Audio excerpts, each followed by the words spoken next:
cares what I have to say about it, they can Google me. And they can look for 20 years what I have to say about it. I haven't changed my opinion one iota. 666, the biblical number of the beast. That one detail helped create the most famous fan theory attached to the film, the idea that the briefcase contains Marsellus Wallace's soul. Once people pointed out, the theory seems strangely persuasive. Marsellus has a small bandage on the back of his neck throughout the movie, and according to the theory, the soul is taken from that exact spot.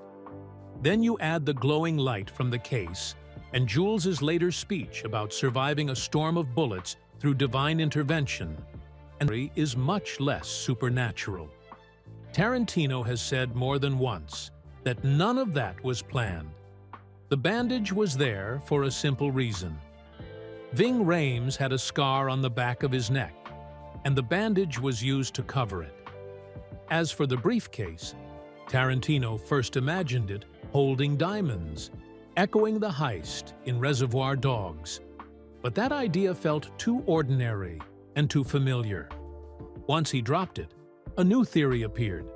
Some fans decided Marsellus Wallace had secretly arranged the Reservoir Dogs robbery, and that the case held those same diamonds. After that came more guesses. People suggested Elvis's gold suit, gold bars, and even an Academy Award. That last one came from a playful joke tied to a Roger Ebert column from January 1995. The glow itself added to the legend because it made whatever was inside feel larger than life. In reality, the effect came from something very simple. Just a small orange light bulb and a battery hidden inside the case. Years later, when Howard Stern asked Tarantino directly what was in the briefcase, he gave the answer he has stayed with ever since. It is whatever the viewer wants it to be. He leaned into the joke again in a 2007 interview with Robert Rodriguez. Right when it looked like he was about to reveal the truth, the footage cut away with a missing reel card. Using the same playful trick the two of them had used in Grindhouse. Then there is the adrenaline shot scene, which remains one of the hardest moments in the film to watch. Vincent drives a syringe straight into Mia Wallace's chest after her overdose. From a 1976 Japanese martial arts film starring Sonny Chiba, known in English as The Bodyguard. In that film, the line ends by naming Chiba himself. Tarantino simply replaced that with the Lord.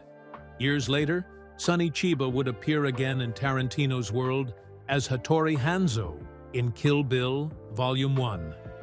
There is another interesting detail here too. Tarantino had first written the speech for From Dusk Till Dawn, where it was meant for Harvey Keitel's preacher character. The cast now feels so perfect that it is hard to imagine anyone else in those roles. Yet the film came close to looking very different. Vincent Vega was written with Michael Madsen in mind. He had already played Vic Vega, Mr. Blonde, in Reservoir Dogs, and if he had accepted, the two characters would have clearly been brothers on screen. Tarantino even talked for years about a possible story called Double V Vega. Madsen chose Wyatt Earp instead, playing Virgil Earp, and that opened the door to one of Tarantino's boldest choices. He cast John Travolta at a time when the studio saw him as washed up.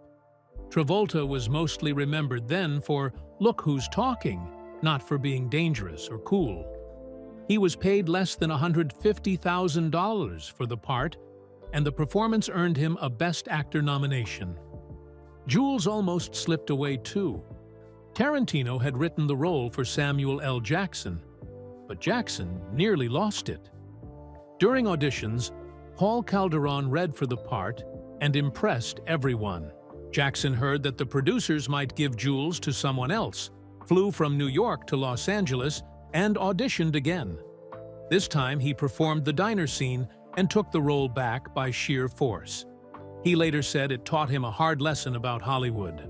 A role is not yours until you walk into the room and prove it. Already carried the weight of Saturday Night Fever and Grease. That made the famous dance scene even more charged. Marsellus Wallace could also have gone another way. Max Julien was set to play him, but refused the scene in which the character is assaulted, so the role passed to Ving Rhames. The audition impressed producer Lawrence Bender so much that he later called it one of the best he had ever seen, pushing the film straight into Jimmy's house and the arrival of the wolf. The famous miracle scene has its own strange detail. When the young man bursts out of the bathroom and fires at Jules and Vincent, fans have long noticed something odd. If you look at the wall before he shoots, the bullet holes already seem to be there. Some people treat it as a continuity mistake. Others enjoy it as secret support for Jules's belief that something divine happened in that room. Tarantino has never closed the door on that mystery, which only helps it live on. Then there is the Gold Watch story, which may be the strangest monologue in the film and one of the most memorable. Christopher Walken appears as Captain Coons, a fellow prisoner of war who knew Butch's father. By Butch's great-grandfather, passed down through generations of Coolidge men and preserved through the horror of a prison camp in Vietnam. What makes the scene unforgettable is the way Walken carries it with total seriousness, even as the story becomes more and more absurd. The watch survives because Butch's father hid it inside his body, and after his death, Coons did the same, until he could deliver it.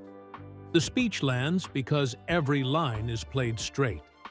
The child actor listening in the scene later said he did not even understand much of the language. He is holding a gun, fully in control. And yet, he chooses mercy. He lets the robbers go, repeats his Ezekiel speech one last time, and for once, the words sound like they mean something real to him.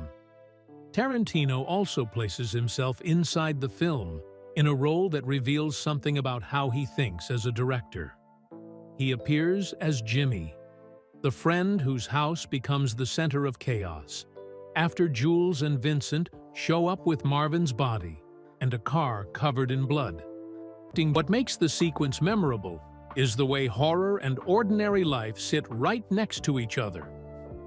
Jimmy has a dead man in his garage, yet one of his strongest feelings is concern over his gourmet coffee. That collision between the everyday and the grotesque is one of Tarantino's sharpest tricks. Even Wolf's presence carries another layer, since the cleanup setup was reportedly influenced in part by Curdled, the short film that also led Tarantino to cast the cab driver later in the movie. That same kind of careful setup appears in Vincent and Mia's story, which is why faces from Reservoir Dogs, including Tim Roth, Harvey Keitel, and Steve Buscemi, turn up here again in fresh roles.